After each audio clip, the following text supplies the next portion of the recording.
यदा पृष्ठतः सशरं धनु इदं ब्राह्मम इदं क्षात्रम शापादपि शरादपि. काल हा प्रतिवार्षिक परशुराम जन्मोत्सव या मंदिरात साजरा झाला. या परशुरामाचा 6वा अवतार. या ठिकाणी परशुरामाची तपस्या स्थली आहे. या तपस्या स्थलीवर तुमच्या पूर्वजांनी हे मंदिर भगवान विष्णूंची निरंतर सेवा घडत राहावी या उद्देशाने याची स्थापना केली.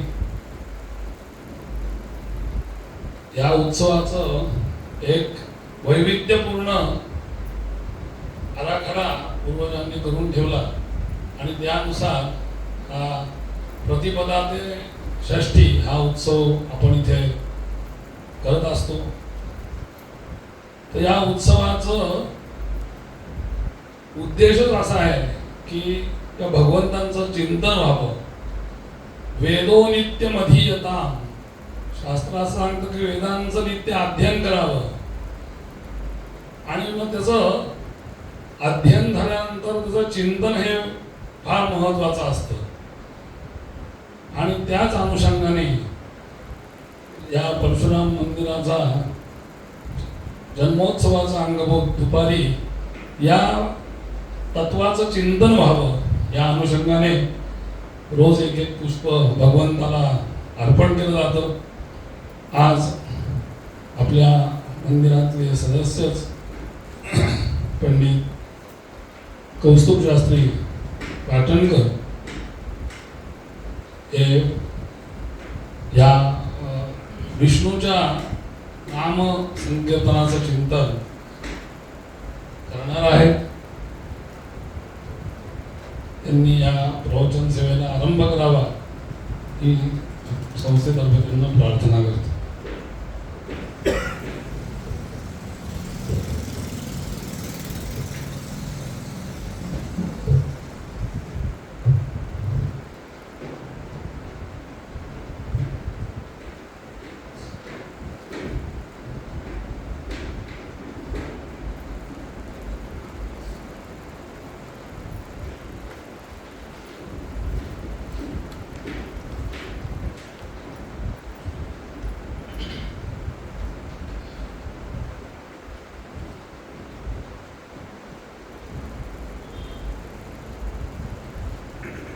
महाकाय सूर्यकोटि समप्रभ निर्विघ्नं कुरु मे देव सर्वकार्येषु सर्वदा. गुरुर्ब्रह्मा गुरुर्विष्णुः गुरुर्देवो महेश्वरः गुरुः साक्षात् परब्रह्म तस्मै श्री गुरवे नमः.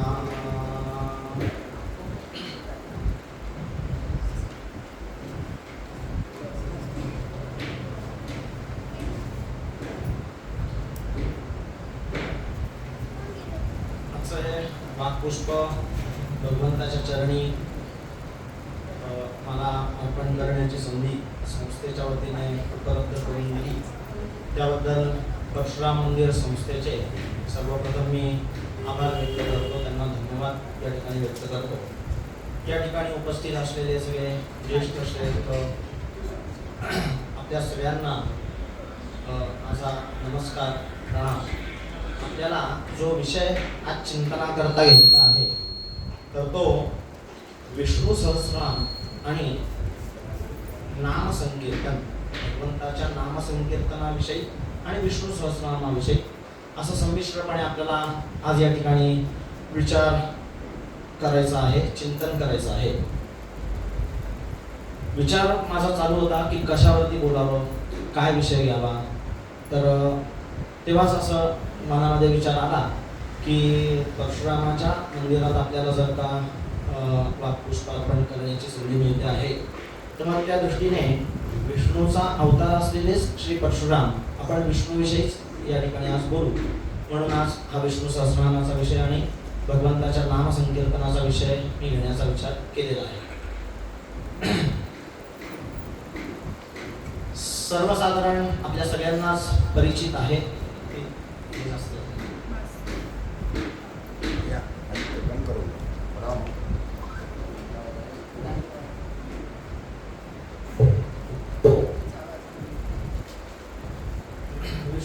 सहस्रनाम स्तोत्रात भगवान विष्णूंची साधारणपणे 1000 नावं आलेली आहेत.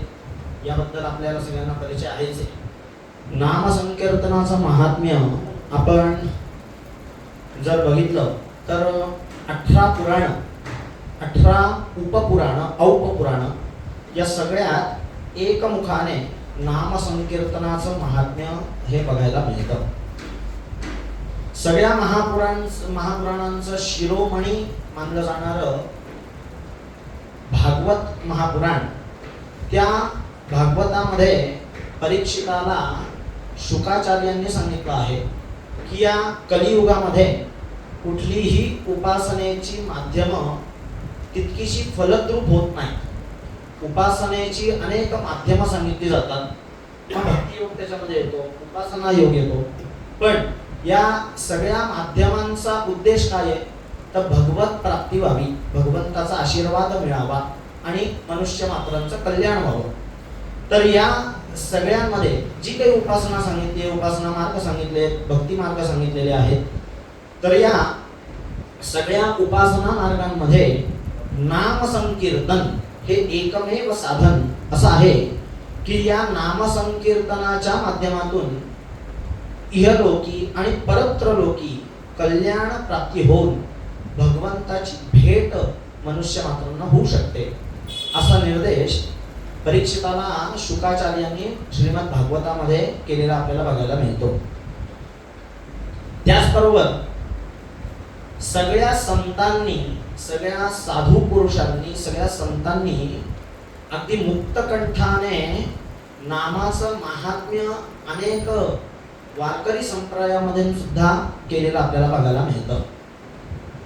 हे विष्णू सहस्रनाम जे आहे हे महाभारताच्या अनुशासन पर्वात येणारं एक दिव्य भगवंताचं रूप आहे, दिव्य भगवंताची नामावली आहे. भगवान महाविष्णूच्या सगुण साकार रूपाचं चिंतन या सहस्रनामावलीत बघायला मिळतं. सहस्रनामांचा उगम या विष्णू सहस्रनामापासूनच झाला असंही काही ग्रंथांमध्ये म्हटलेलं आहे. पण या सहस्रनामावलीचा किंवा भगवंताच्या नाम संकीर्तनाचा उगम मूळतः जर का बघायचं ठरवलं, या नामसंकीर्तनाचा इतिहास जर का आपण बघायचा ठरवला तर तो आपल्याला चतुर्वेदांमध्ये असणारा यजुर्वेद, कृष्ण यजुर्वेद, त्या कृष्ण यजुर्वेदामध्ये येणारा जो रुद्रपाठ आहे त्या रुद्रपाठामध्ये नामसंकीर्तनाचा उगम आपल्याला वेदांपासून बघायला मिळतो. या रुद्रपाठामध्ये भगवंताची, शंकरांची, भगवान महाशंकरांची, महादेवाची अनेक रूप आपल्याला बघायला मिळतात. साधारणपणे 300 प्रकारची नावं शंकराची या रुद्राध्यायामध्ये बघायला मिळतात. मग त्याच्यामध्ये 18 पगड जातीतले अगदी बलुतेदार वगैरे या सगळ्यांच्या रूपाचं वर्णन या रुद्रपाठामध्ये ऋषी मुनींनी करून ठेवलेलं आहे. म्हणजेच या नामसंकीर्तनाचा उगम, नामसंकीर्तनाचा इतिहास हा वेदापासून बघायला मिळतो. कारण सगळ्या वाङ्मयामध्ये वेद वाङ्मय हे सगळ्यात प्राचीन मानलं जातं. सगळ्यात जुनं वाङ्मय जर कुठलं अस्तित्वात असेल तर ते वेद वाङ्मय हे सगळ्यात जुनं म्हणून मानलं जातं. आणि त्या वेद वाङ्मयानुसार रुद्राध्यायामध्ये आपल्याला भगवंताच्या नामसंकीर्तनाचा निर्देश केलेला बघायला मिळतो. आद्य शंकराचार्यांनी नामसंकीर्तनाचं महात्म्य सांगत असताना गेयं गीता नामसहस्रम असं वर्णन केलेलं आहे. गीतेचं पठण करावं, गीता गावी, आणि नामांमध्ये सहस्रनामाचं पठण करावं असा निर्देश आद्य शंकराचार्यांनी केलेला आहे. थोडक्यात त्याचं वर्णनही त्यांनी असं केलेलं आहे की आपण जेवण करताना चित्राहुती दाखवण्याचा एक विचार आपल्या धर्मशास्त्रामध्ये केलेला आहे. तर अमृतोपस्तरणमसि असं म्हणून पहिल्यांदा पाणी प्यायलं जातं, नंतर 5 शीतं आपण भाताची खातो आणि मग त्यानंतर पुन्हा आपल्या भोजनाकरता आपण सुरुवात करतो. पण जेवण झाल्यानंतर अमृता पिधानमसि म्हणजे मध्यभागी अमृतोपस्तरणमसी, आपण पहिले अमृताचं आसन त्या अन्नाकरता जठरामध्ये तयार करतो, अन्न सेवन करतो आणि अन्न सेवन करून झाल्यानंतर मात्र पुन्हा अमृता पिधानमसी म्हणून त्या अन्नावरती, ग्रहण केलेल्या अन्नावरती अमृताचं आच्छादन करतो. या उक्तीप्रमाणे शंकराचार्यांनी गेयं गीता नामसहस्रम हे वर्णन केलेलं आहे. गीता जर का गावी असं म्हणत असाल तर नामाचं सहस्रनाम गायला पाहिजे. म्हणजे नामसहस्रनाम जे आहे हे एखाद्या अमृता समान आहे असं साधारणपणे शंकराचार्यांनी अनेक ग्रंथांमध्ये केलेलं आहे. या विष्णू सहस्रनामाचं वर्णन महाभारताच्या अनुशासन पर्वात आलेलं आहे. पण त्या व्यतिरिक्त फक्त महाभारतामध्ये विष्णू सहस्रनाम आलेलं नाही, तर महाभारताच्या व्यतिरिक्त अजूनही काही ग्रंथांमध्ये विष्णू सहस्रनामाचं महात्म्य बघायला मिळतं. आपल्याला माहीत असलेल्या पुराणांपैकी पद्मपुराण आहे, गरुड पुराण आहे, या पुराणांमध्ये सुद्धा विष्णू सहस्रनाम बघायला मिळतं. बृहन्नारायणादीय पुराण म्हणून जे आहे त्याच्यातही विष्णू सहस्रनाम बघायला मिळतं. विष्णू यामल या ग्रंथातही विष्णू सहस्रनाम बघायला मिळतं. शिवाय विष्णू सहस्रनामाच्या व्यतिरिक्त भगवंताचे दशावतार जे आहेत त्या प्रत्येक अवताराचं सुद्धा सहस्रनाम बघायला मिळतं. आता रामाचाही अवतार आहे, मग रामाचंही सहस्रनाम आहे. श्रीकृष्णाचा अवतार आहे, श्रीकृष्णाचंही सहस्रनाम आहे. असं प्रत्येक अवताराचं सहस्रनाम आपल्याला आपल्या ग्रंथांमधून, पुराणांमधून बघायला मिळतं. साधारणपणे एक प्रकार त्याच्यामध्ये तंत्रशास्त्रात असं सांगितलेलं आहे की आपल्या आराध्य देवतेचं सहस्रनाम गीता, हृदय, कवच आणि स्तवन म्हणजे त्याला स्तवराज असे म्हणतात. की 5 स्तोत्र जाप्य स्वरूपात नित्य उपासनेत ठेवण्याचा निर्देश तंत्रशास्त्रात सांगितलेला आहे. यालाच पंचांग साधना असे म्हटलं जातं. शाक्त प्रमोद नावाच्या ग्रंथामध्ये याच्यात अजून पुढचा विचार केलेला बघायला मिळतो. या शाक्त प्रमोद नावाच्या ग्रंथामध्ये दशांग साधना सांगितलेली आहे. जशी तंत्रशास्त्रामध्ये पंचांग साधना आहे, पण ती शाक्त प्रमोदामध्ये मात्र दशांग साधना आपल्या उपास्य देवतेची सांगितलेली आहे. मग त्या दशांग साधनेचाही विचार आपल्याला बघता येतो. हे जसं स्तोत्र म्हणून प्रचलित आहे तसंच भगवंताच्या नामावली करता सुद्धा हे स्तोत्र प्रचलित आहे. आपण अनुष्टुप छंदामध्ये या स्तोत्राचं जे पठण करतो तर त्या स्तोत्रामध्ये येणाऱ्या सहस्रनामांचं वेगळ्या वेगळ्या स्वरूपामध्ये सुद्धा आपल्याला पूजन अर्चन करण्याकरता ती नावं घेता येतात. म्हणजेच आपल्याला विष्णू सहस्रनामाचं पठण करत असताना व्याकरणाचा जर का आपण विचार केला तर प्रथमा विभक्ती वापरून अनुष्टुप छंदाचा वापर करून ते सगळं स्तोत्र स्वरूपामध्ये ग्रथित केलेलं असतं. त्याला विशिष्ट चाल लावलेली असते. पण जेव्हा आपल्याला पुष्पार्चन करायचंय किंवा तुलसीपत्र अर्चन करायचंय तर अशा वेळी मात्र स्तोत्राचं पठण न करता त्या भगवंताच्या नामाची चतुर्थी विभक्ती करून त्या चतुर्थी विभक्ती पुढे नमः असा अव्यय जोडून ओंकारांत किंवा श्रीकारांत त्या नावाचा उच्चार करून तो उपचार भगवंताला वाहिला जातो. उदाहरणाकरता विष्णवे नमः ही झाली भगवंताची चतुर्थी विभक्ती. विष्णू ही झाली भगवंताची प्रथमा विभक्ती.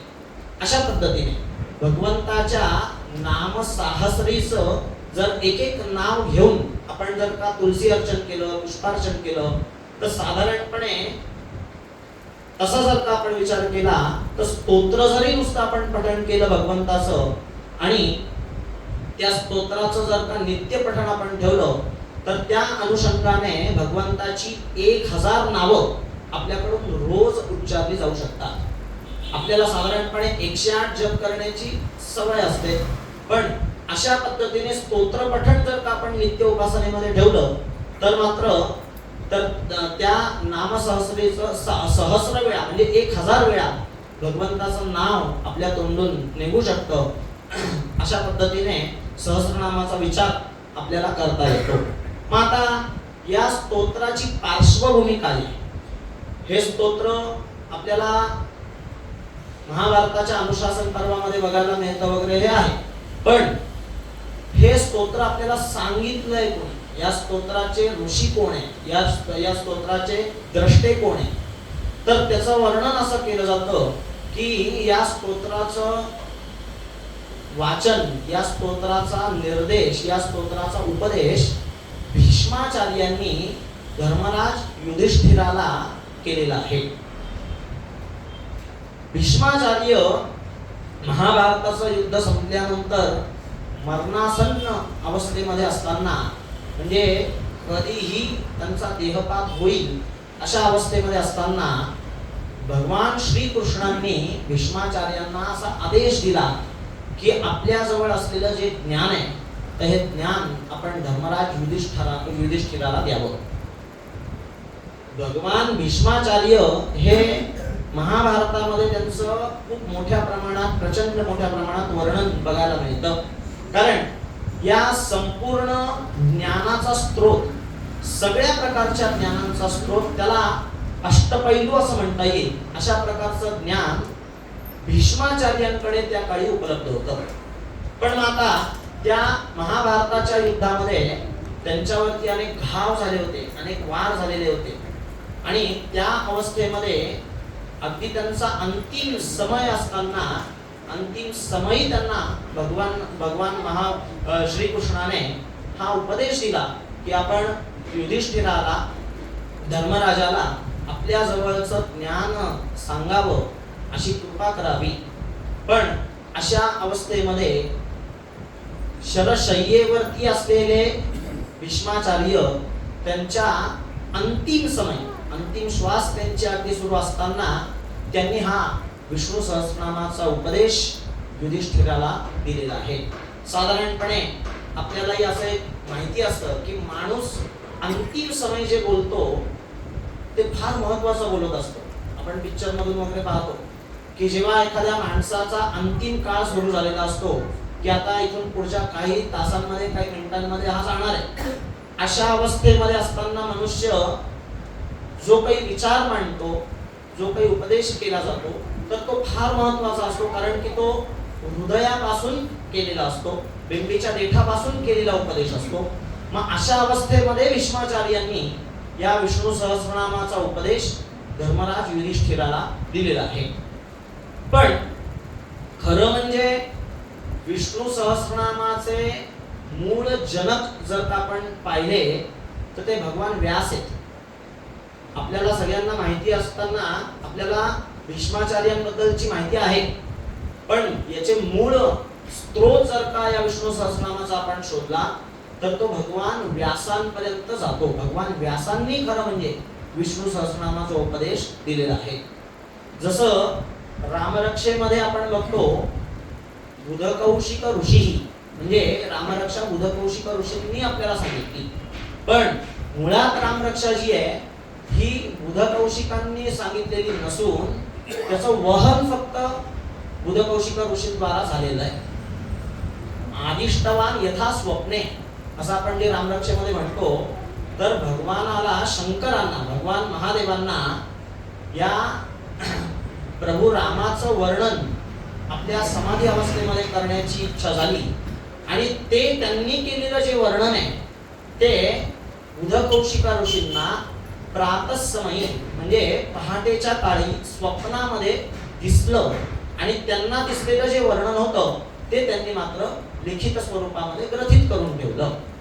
मग ही अशीच कुठे ना कुठेतरी संगती या व्यास महर्षींची आणि भीष्माचार्यांची आपल्याला सांगता येऊ शकते. तर या विष्णू सहस्रनामाचे द्रष्टे ऋषी जे आहेत हे महर्षी व्यास आहेत. लोक कल्याणासाठी हे स्तोत्र ग्रथित करून ठेवलं, आणि हे भीष्माचार्यांना माहित, म्हणजे भीष्माचार्यांना याची कल्पना होती की या व्यास महर्षींकडे असं काहीतरी ज्ञान आहे की ते त्यांनी स्वतःजवळच फक्त साठवून ठेवलेलं आहे. तर ते व्यास महर्षींनी भीष्माचार्यांना पहिल्यांदा या विष्णू सहस्रनामाचा उपदेश दिला, आणि व्यासांनी दिलेला जो उपदेश होता तोच पुढे भीष्माचार्यांनी युधिष्ठिराला निर्देशित केला. म्हणजे याचे जे मूळ जनक आहे हे मात्र व्यास महर्षी आहेत आणि व्यास महर्षींपासून ते विष्णू सहस्रनाम भीष्माचार्यांपर्यंत आलं आणि भीष्माचार्यानंतर हे विष्णू सहस्रनाम धर्मराज युधिष्ठिरापर्यंत आलं. या विष्णू सहस्रनामाबद्दल आद्य शंकराचार्यांनी जगद्गुरूंनी एक भाष्य लिहिलेलं आहे. शंकराचार्यांचं भाष्य या विष्णू सहस्रनामाविषयी बघायला मिळतं. साधारणपणे शंकराचार्यांचा आपण जर का उच्चार केला तर आपल्याला शंकराचार्य म्हटल्यानंतर अद्वैत मत दिसतं, वेदांत किंवा अद्वैत मत आपल्याला शंकराचार्यांची ओळख हीच आहे. मग आता आपल्याला असं वाटेल की विष्णू सहस्रनाम हा तो उपासनेतला मार्ग आहे, भक्तीतला मार्ग आहे, याच्याबद्दल विष्णू सहस्रनामाबद्दल आद्य शंकराचार्य काही लिखाण करूच शकत नाही. पण त्याची सुद्धा एक कथा अशी आहे. आद्य शंकराचार्यांना त्यांच्या गुरूंनी असा उपदेश दिला की अद्वैत वेदांताचं लिखाण भाष्याच्या स्वरूपामध्ये आपण करावं, असा उपदेश शंकराचार्यांना त्यांच्या गुरूंनी दिला. मग आता शंकराचार्यांना या उपदेशाची प्राप्ती झाल्यामुळे त्यांनी त्याच्यावरती चिंतन केलं. भाष्य म्हणजे साधारण काय असतं की एखादा शास्त्रीय विषय सोपा करून तो त्या भाष्याच्या स्वरूपामध्ये आपल्या स्वतःच्या परिभाषेमध्ये मांडला जातो, याला भाष्य असं म्हणतात. पण शंकराचार्यांनी या अद्वैत मताचं त्यांचं मत जे होतं ते भाष्याच्या स्वरूपामध्ये मांडायला सुरुवात केली. पहिला दिवस झाला, पहिल्या दिवशी पुरुषपत्रावरती त्यांचं लिखाण झालं. त्यानंतर सकाळच्या वेळा दुसऱ्या दिवशी सकाळी उठून बघितलं त्यांनी तर काल लिहिलेलं जे लिखाण होतं ते मात्र लुप्त झालेलं होतं. आणि दुसऱ्या दिवशी पुन्हा लिखाण चालू केलं. मग दुसऱ्या दिवशी लिखाण करून झाल्यानंतर त्याच्या पुढच्या दिवशी सकाळी उठून पाहिल्यानंतर परत ते आदल्या दिवशीचं लिखाण जे होतं ते लुप्त झालं.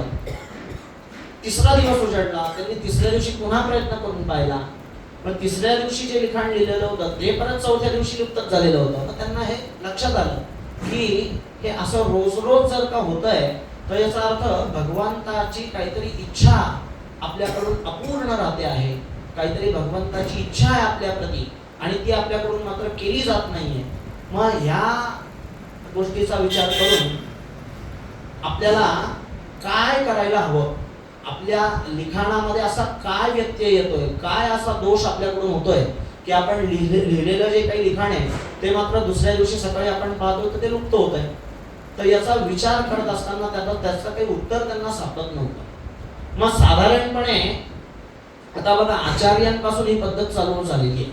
साधारणपणे आपल्याला एखाद्या प्रश्नाचं उत्तर जर सुटत नसलं तर आपण काय करतो की एखाद्या लहान मुलाला बोलवतो. लहान मुलाला काहीतरी अशी एक पद्धत आहे की 2-3 चिठ्ठ्या करायच्या, हो म्हणायचं किंवा नाही म्हणायचं त्या चिठ्ठीमध्ये, आणि लहान मुलाला मात्र ती चिठ्ठी उचलायला लावायची. हीच सगळी युक्ती शंकराचार्यांनी त्यांना जो काही व्यत्यय त्यांच्या लिखाणामध्ये येत होता तर त्याकरता म्हणून त्यांनी एक त्यांच्याच पाठशाळेमध्ये शिकणारा जो लहान मुलगा होता, सगळ्यात लहान मुलगा जो होता त्याचं नाव हस्तामलक, त्याला त्यांनी बोलवलं आणि त्याला सांगितलं की आपल्या ग्रंथालयामध्ये जा आणि तिथून जो ग्रंथ तुझ्या हाताला लागेल तो ग्रंथ तू घेऊन ये. हस्तामलक गेले, त्यांनी ग्रंथालय उघडलं, कपाट उघडलं. उघडल्यानंतर पहिलं जे पुस्तक त्यांच्या हातात लागलं ते विष्णू सहस्रनाम. शंकराचार्यांपाशी आले, शंकराचार्यांना त्यांनी विष्णू सहस्रनामाचं पुस्तक दिलं.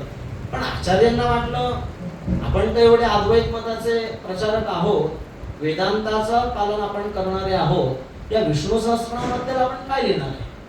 त्यांना तो विषय थोडासा किरकोळ वाटला की विष्णू सहस्रनामाविषयी आपण तर सगळं निर्गुण निराकार आहे या विषयाचं आपण प्रतिपादन सगळीकडे जाऊन करतो आहोत. मग या भक्ती मार्गामध्ये उपासना मार्गामध्ये असणारं हे विष्णू सहस्रनाम त्याचं आपण काय लिखाण करणार. म्हणून त्यांनी परत पाठवले, ठेवून ते म्हणे आणि दुसरा एखादा ग्रंथ घेऊन हस्तामलक गेले आणि त्यांनी हे पुस्तक ठेवून दुसरं पुस्तक हातात घेतलं तर त्यांना दुसरं ही पुस्तक पुन्हा एकदा विष्णू सहस्रनामाचंच लागलं. परत ते आचार्यांपर्यंत घेऊन आले. आचार्यांनी पुन्हा एकदा तेच सांगितलं की नाही हे ठेवून दे, दुसरं काय. त्यांना असं वाटलं की हे परत तेच घेऊन आला. त्यांनी सांगितलं नाही हे तू ठेवून दे आणि अजून एखादं दुसरं पुस्तक. आता हे गेले, तिथे गेल्यानंतर लहानच बाळाते त्यांना काय त्याच्यातलं चित्र वगैरे जे थोडंफार वेगळं वाटलं असेल त्याच्यातलं त्यांनी आणखी तिसरं पुस्तक काढलं पण ते निघालं भागवत महापुराणाचं. आणि त्याच्यामध्ये अनुशासन पर्वामध्ये आलेला हा सगळा विचार आहे विष्णू सहस्रनामाचा. आचार्यांना पुन्हा एकदा त्यांनी तेच आणून दिलं. मग नाव जरी वरती विष्णू सहस्रनाम नव्हतं तरी अनुशासन पर्वामध्ये विष्णू सहस्रनामच सांगितलेलं आहे. मग आचार्यांना हे लक्षात आलं आणि आचार्यांनी एक त्याच्यावरती विचार करून आचार्यांच्या परिभाषेमध्ये त्यांच्या भाष्याची सुरुवात या मंगलाने केली. मग त्यांना त्यांच्या अद्वैत वेदांताच्या भाष्यामध्ये जो काही अडथळा येत होता, जे काही विघ्न येत होतं, ते त्यांनी त्यांच्या लिखाणाचं मंगल केलेलं नव्हतं. म्हणून त्यांच्या कार्यामध्ये त्यांना अडथळे येत होते. मग त्यांनी काय केलं तर शंकराचार्यांनी त्यांच्या सगळ्या भाष्याच्या मंगलाची सुरुवात विष्णू सहस्रनामापासून केली आहे. या आचार्यांनी केलेल्या विष्णू सहस्रनामाला विष्णू सहस्रनाम विवृती असंही नाव दिलेलं आहे. विवृती म्हणजे विवेचन. विष्णू सहस्रनामाचं विवेचन शंकराचार्यांनी त्यांच्या परिभाषेमध्ये केलं. याला विष्णू सहस्रनामाची विवृती असंही म्हटलं जातं. पण मग या आद्य शंकरांच्या व्यतिरिक्त ही काही अजून शंकराचार्यांनी या विष्णू सहस्रनामाच्या टीका, विष्णू सहस्रनामाचं भाष्य हे आपल्या आपल्या संप्रदायानुसार लिहिलेलं आहे. मग त्याच्यामध्ये रामानुजाचार्य आहेत, मध्वाचार्य आहेत, अगदी आत्तापर्यंतचे विनोबा भावे सुद्धा आहेत. विनोबा भावेंचं सुद्धा विष्णू सहस्रनामावरती लिखाण आहे. पण मग आपण आता आचार्यांची कथा बघितली तर आचार्यांनी त्यांच्या शंकर भाष्याची सुरुवात मंगल करत असताना या विष्णू सहस्रनामापासून केलेली आहे. मग आता आपल्या माहितीनुसार मंगल करणारी जी देवता असते ही कुठली? गणेश, गणपती. मांगल्याचं प्रतीक देवता कुठली आहे? तर गणपती. मग आचार्यांनी तर मात्र विष्णू सहस्रनामापासून म्हणजे विष्णूपासून मंगलाची सुरुवात केलेली आहे. आपल्याला ही नेहमीच्या परिपाठामध्ये असलेला एक मंत्र आहे, एक श्लोक आहे. आपण एक नेहमी तो मंत्र म्हणत असतो, मंगलम भगवान विष्णू मंगलम गरुडध्वज मंगलम पुंडरीकाक्ष मंगलायतनो हरी. म्हणजे भगवान विष्णू, मंगलम भगवान विष्णू, विष्णूंना सुद्धा, भगवान विष्णूंना सुद्धा मांगल्याचं प्रतीक मानलेलं आहे. आणि हे मांगल्याचं प्रतीक मांडताना आपण या शंकराचार्यांची कथा आता बघितलीच. आणि शंकराचार्यांनी आता सांगितल्यानुसार अद्वैत मताच्या भाष्याची सुरुवात मंगल करत असताना विष्णू सहस्रनामापासूनच केलेली आहे. मग आता भगवान विष्णू हे फक्त मांगल्याचं प्रतीक आहे का? तर नाही. भगवान विष्णू हे अमांगल्याचं पण प्रतीक मानलेलं आहे, पण ते पुन्हा मंगल होण्याकरताच मानलेलं आहे. असं अमंगलाचं प्रतीक असं म्हणता येऊ शकत नाही. पण अमंगलाचं प्रतीकही का मांडलंय तर अमंगलाचं प्रतीक मंगल होण्याकरताच पुढे मांडलेलं आहे. आत्ताच काही दिवसांपूर्वी काश्मीरला जो प्रकार घडला, जो काही अतिरेकी हमला वगैरे काश्मीरला झाला, आत्ता एवढ्यात त्याचा एक व्हिडिओ परवा माझ्या बघण्यात आला. आपणही कदाचित तो पाहिला असेल की तिथे एक जण ते तारेला लटकून असं जायचं, म्हणजे उंचावरून खालती यायचं असतं तारेला लटकून, त्याला काय म्हणतात ते माहित नाही मला. तर त्या माणसाचा एक व्हिडिओ आता माझ्या पाहण्यात आला आणि त्याचा अनुभव त्यांनी त्याच्यामध्ये सांगितलेला आहे. त्याचा अनुभव असा आला की त्याच्या ते तारेला लटकून येण्याचा जो विषय होता त्याच्यामध्ये त्याचे नंबर होते. पहिले त्याची बायको गेली, त्याच्या बायकोनंतर त्याचा मुलगा गेला आणि मुलानंतर मग याचाच नंबर येणार होता. लाईनमध्ये उभा होता तो. पण याच्या नंबराच्या आधी 2 ते 3 जण अचानक तिथे आले आणि त्यांनी याच्याशी वाद घातला. आणि यांनी वाद घालून त्याला असं सांगितलं की आत्ता आमचाच नंबर आहे, तुझा नंबर नाहीये, तू मागे थांब. असं सांगून त्यांनी याच्याशी वाद घालून याचा नंबर असताना सुद्धा त्यांनी वाद घालून त्याला सोडून दिलं. तर मग त्याचा नंबर मागे राहिला पण त्याला सोडलं. पण घटना अशी घडली की ते पुढे गेल्यानंतर त्या अतिरेक्यांनी यांच्यावरतीच हमला केला पहिला. मग आता इथे हा अमंगलाचं प्रतीक भगवान विष्णू म्हणता येईल का नाही? त्याचा नंबर होता, लाईफमध्ये त्याचाच नंबर होता. जर त्यांनी तिथे त्यांच्याशी हुज्जत घातली असती, वाद घातला असता, त्यांचं काही ऐकलं नसतं तर त्या अतिरेक्यांचा निशाणा कदाचित हा स्वतः माणूसच झाला असताना. पण मग त्यांनी त्या दोघांना संधी दिली आणि जाऊ दिलं. त्या काळापुरतं त्याला थोडंसं वाईट वाटलंही असेल की अशी कशी लोक वागतात, आपला नंबर होता, ते मध्येच आले, ते पुढे गेले, आपली बायको आपला मुलगा पुढे निघून गेलेले, मग आपल्याच आता नंबर होता, आपण जायला पाहिजे होतं. अशा त्या वेळेला त्याला ते वाईट वाटलंही असेल. पण पुढे घडलेली जी घटना होती ती घटना किती दुःखप्राय आहे. म्हणजे अमंगलाचं प्रतीक सुद्धा मंगल होण्यामध्येच असतं. म्हणजे म्हणतात की भगवंत जे करतो हे काहीतरी चांगलं होण्यासाठीच करत असतो. या उक्तीचा निर्देश आपल्याला या घटनेमधून सुद्धा बघता येऊ शकतो.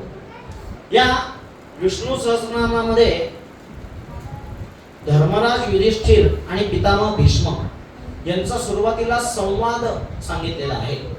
याची सुरुवात, पहिला श्लोक जो येतो तो यस्य स्मरण मात्रेण जन्म संसार बंधनात विमुच्यते नमस्तस्मै विष्णवे प्रभ विष्णवे. या श्लोकापासून या विष्णू सहस्रनामाची सुरुवात होते. यस्य स्मरण मात्रेण, मात्रेण या शब्दाचा अर्थ काय तर फक्त. स्मरण मात्राने म्हणजे भगवंताच्या स्मरणाने, फक्त स्मरणाने, भगवंताच्या स्मरणाने. आपण एखादा चेक लिहितो तेव्हा चेक लिहिताना रक्कम लिहून झाल्यानंतर आपण एक शब्द पुढे लिहितो, मात्र किंवा फक्त किंवा केवळ, असं आपली लिहिण्याची एक पद्धत आहे. म्हणजेच मात्र या शब्दाचा अर्थ की केवळ स्मरण मात्राने, यस्य स्मरण मात्रेण जन्म संसार बंधनात. जन्म आणि संसाराचा जो बंध आहे या बंधनातून मुक्त होण्याची शक्ती या भगवंताच्या स्मरण मात्रामध्ये दिलेली आहे. जन्म संसार बंधन हे आपल्याला, तुम्हाला, आम्हाला कोणालाही चुकलेलं नाहीये. संसार बंधनामध्ये मनुष्य हा अडकलेला आहे. वास्तविक पाहता प्रपंच आणि संसार हे दोन्हीही शब्द एकाच अर्थाचे. प्रपंच म्हणजे आणि संसार म्हणजे अर्थ वेगळे नाहीये. आपण जन्माला आल्यापासून मरेपर्यंत जो काही व्यवहार रोजच्या रोज आपल्या हातून घडतो यालाच आपण प्रपंच किंवा संसार म्हणतो. पण याच्यामध्ये फरक फक्त असा आहे की जिथे जन्माचा आणि मृत्यूचाही विचार केला जातो त्याला संसार म्हणलेला आहे. प्रपंच आणि संसारामधली जी साम्य अवस्था आहे तर त्याच्यामध्ये एक फरक असा आहे, बदल असा आहे की जिथे जन्माचा आणि मृत्यूचा विचार करावा लागतो तिथे मात्र त्याला संसार म्हणावं लागतं. तिथे त्याला प्रपंच म्हणून चालत नाही. आणि हा जन्म संसाराचा जो बंध आहे, हे जे बंधन आहे, हे मात्र आपल्याला कोणालाही चुकलेलं नाहीये. बंधन आपल्याला रोजच्या व्यवहारात अनुभवायला मिळतात. काल एवढा मोठा छान भगवंताच्या अवताराचा दिवस होता, जन्मदिवस होता, पण घरात पाहुणे आले आणि घरात पाहुणे आल्यामुळे कार्यक्रमाकरता परशुराम मंदिरामध्ये यायला जमलंच नाही. बंध आहे, बंध आहे. पाहुणे म्हणत नाही आपल्याला असं तुम्ही जाऊ नका म्हणून, पण यायला जमलं नाही, हा बंध आहे. या उलट जर का विचार केला तर घरात कोणीच नव्हतं, मी घरात एकटाच होतो म्हणून मला घराला कुलूप लावून जाता आलं नाही, हाही भगवान संसारामधला बंधच आहे. आपल्याला भगवंताच्या लीलेमधून हे जन्म संसारामधले जे बंध आहेत हे रोजच्या रोज अनुभवायला मिळतात. एखाद्या दिवशीचा एकादशीचा उपवास घडलेला असेल तर त्या उपवासामुळे पित्त होतं, आपल्याला त्रास होऊ शकतो. आणि हेच या उलट एखाद्या दिवशी जर फराळाचं, एकादशीच्याच दिवशी पण फराळाचं जास्त खाण्यामध्ये आलं तर तरीही त्रास होऊ शकतो. म्हणजे हा बंध आहे. हा बंध, हे बंधन जे आहे हे तुम्हाला, आम्हाला कोणालाही चुकत नाही.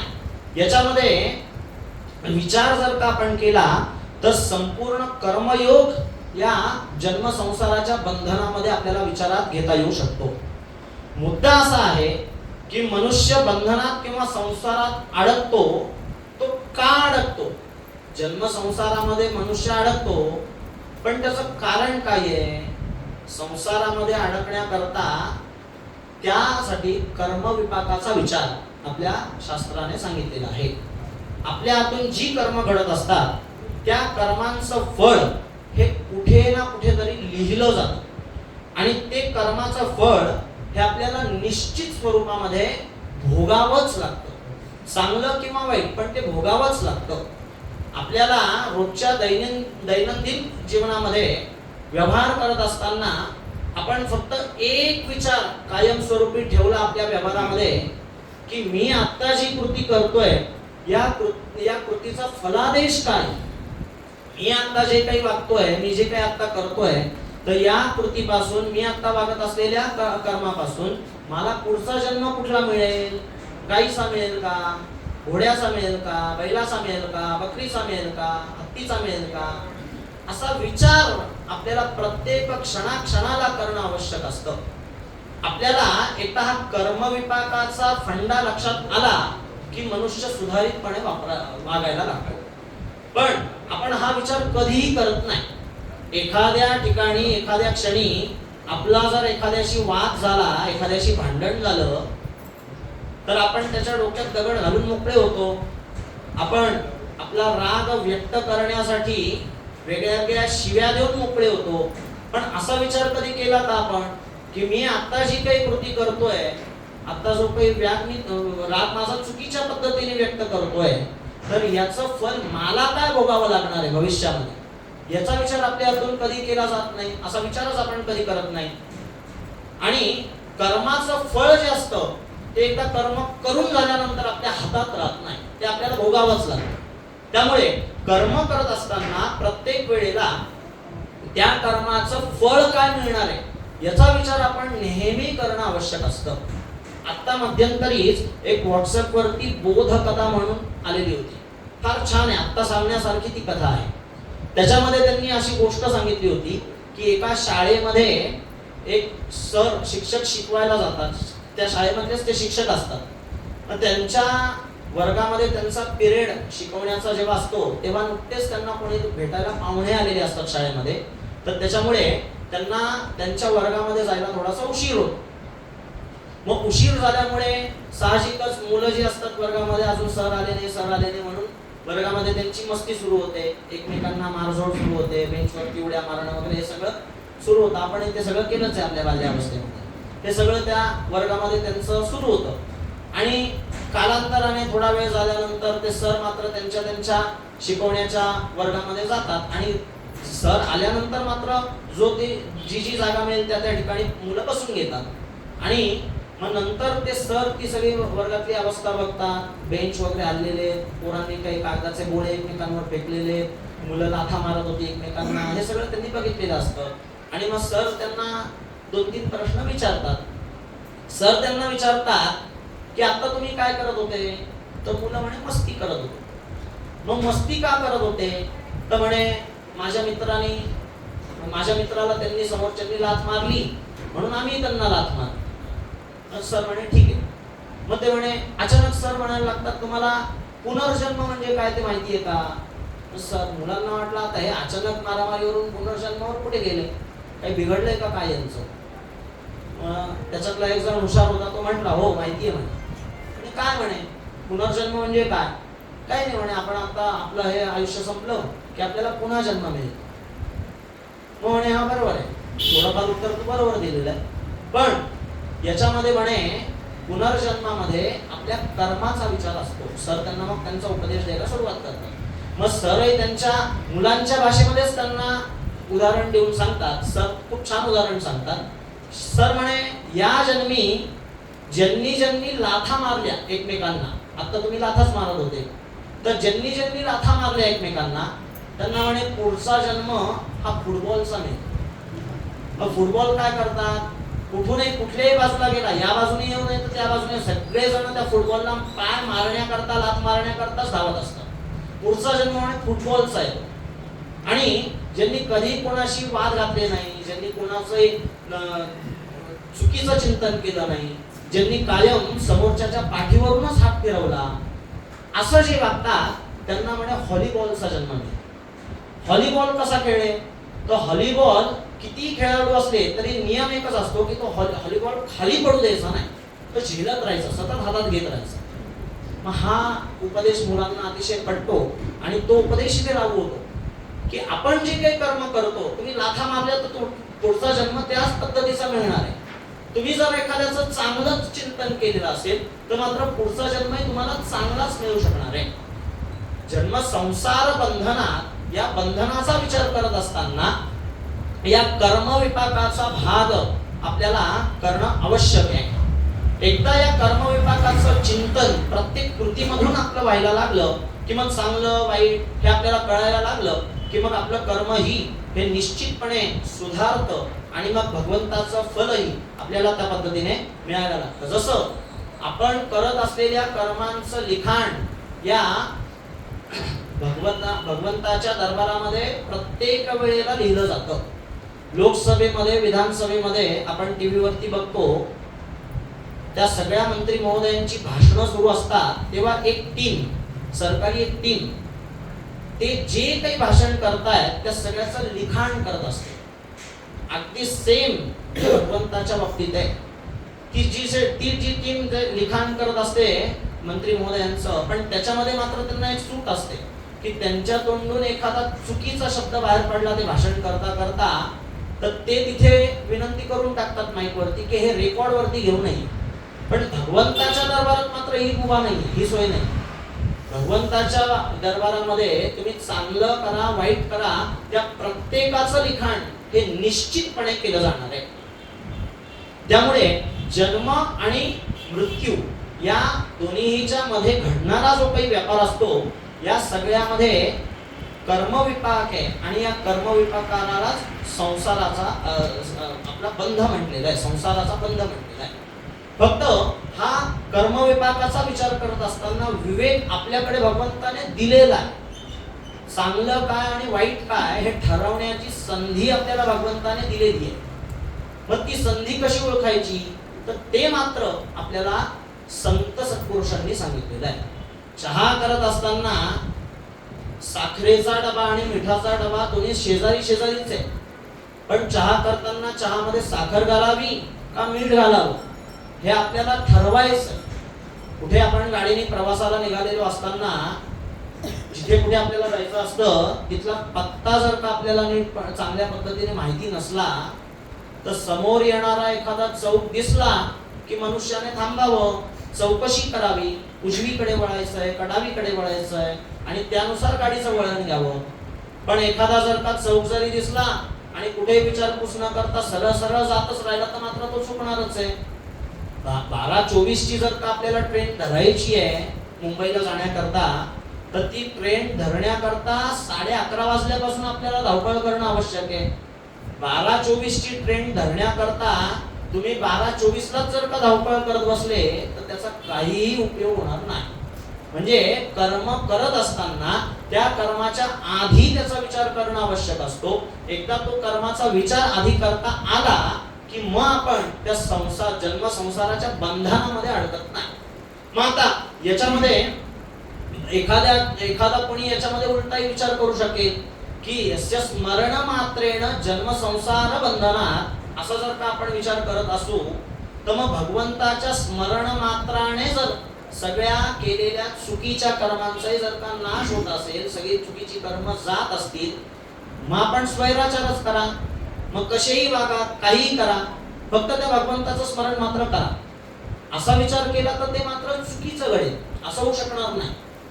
केलेल्या कर्मांचं जे काही दुष्फळ असतं हे आपल्याला टाळता येऊ शकत नाही. त्याची जी काही लेवल असते ती आपल्याला कमी करता येऊ शकते, पण ती टाळता येऊ शकत नाही.